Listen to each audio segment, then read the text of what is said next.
গাড়ির ধাক্কায় জখম স্কুল ছাত্রী, গুরুতর আহত অবস্থায় উদ্ধার করে ধূপগুড়ির হাসপাতালে নিয়ে যায় দমকল বাহিনী। ঘটনাটি ঘটে মঙ্গলবার সকাল 11:11 নাগাদ ধূপগুড়ির মহকুমার বিনয় সাহা মোড় এলাকায়।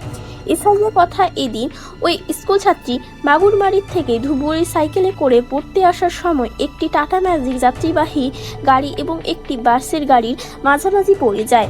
ফলে দুর্ঘটনায় মাথায় আঘাত পায় ওই ছাত্রী। ঘটনায় ব্যাপক চাঞ্চল্য এলাকায়। খবর করে ধূপগুড়ি দমকল বাহিনী ছুটে গিয়ে স্থানীয়দের সহযোগিতা ও স্কুল ছাত্রীকে উদ্ধার করে ধূপগুড়ি মহকুমার হাসপাতালে নিয়ে যায়। অন্যদিকে ম্যাজিক গাড়িটিকে আটকানো না গেলেও বাসের গাড়িটিকে আটক করা হয়েছে ফলে সূত্রে খবর।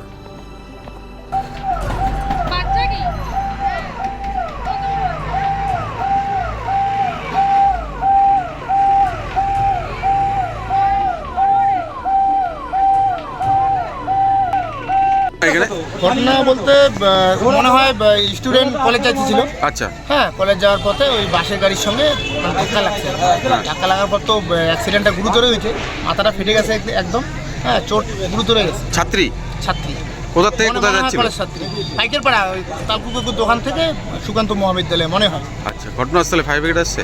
হ্যাঁ, ফায়ার ব্রিগেড আসলো, পেশেন্টকে নিয়ে গেল। গাড়ি দুটোকে কি আটক করা হয়েছে?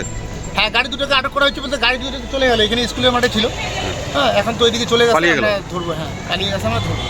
কোথায় ঘটনা এটা? ঘটনাটা এটা হচ্ছে বিনেশ্বর মোড় সংলগ্ন ইস্কন মন্দিরের পাশে। আপনার নাম? আমার নাম মনোরঞ্জন সিংহ।